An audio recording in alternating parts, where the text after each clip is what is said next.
In this presentation on religious expressions, in your reading, and in your interaction with one another, there are several things that you'll want to consider. First, Jesus gave a great commission to make disciples of all the nations. This is clear from Matthew, Mark, Luke, John, and the book of Acts. In fact, God makes it clear that He has a plan to include representatives of all nations in His plan of salvation, from Genesis 12:3 to Revelation 7, verse 9. So what responsibility do you bear to make disciples among immigrants, political refugees, exchange students, international athletes, and ethnic business personnel where you work? In what ways do you agree or disagree with Pillai's general rules for interacting with people of other faiths? What freedoms or boundaries should govern people of other faith traditions to express their religious convictions openly in the marketplace? These are some of the items to consider as you prepare for your discussion forum and for your reading.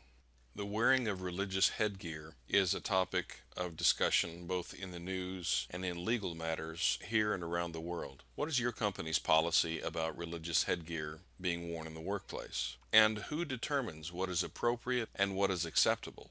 What is your opinion about wearing religious headgear in the office?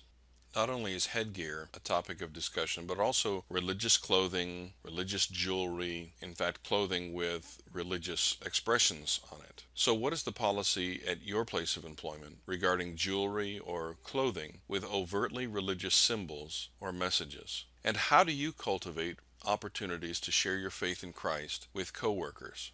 When I was growing up, my dad taught me that there were three things that you don't talk about publicly. You can talk about them privately, personally, but not publicly. One is religion, a second is politics, a third is sports. Well, the world has changed since I grew up, and all of these things are commonly talked about in public forums, whether it's on the news or in the workplace. So what is the policy at your place of employment regarding religious discussions? What, if any, opportunities do you have to practice your Christian faith while at work? What opportunities do you make for sharing your faith outside of work? How do you cultivate relationships so that you can do that?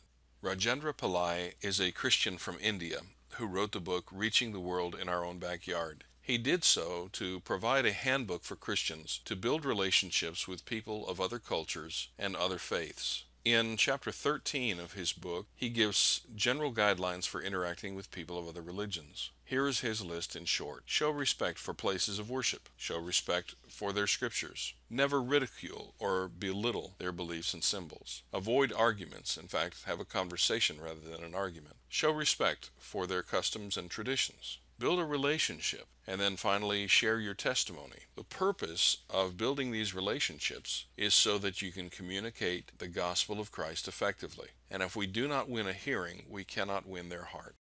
The basic tenets of Christian faith in non-churchy words are as follows. God is the good creator who blesses his natural creation. Humanity was created good, but chose to follow their own desires rather than obeying God. Disobedience requires a death sentence. Jesus was born without a nature to disobey God, lived a life of obedience, and yet he died as a substitute for the disobedient. He rose from the dead to demonstrate that God had accepted his sacrifice. All who turn from their disobedience and follow Jesus are adopted into God's family. Not everyone will be adopted, but people from every tribe and tongue will be a part of God's family.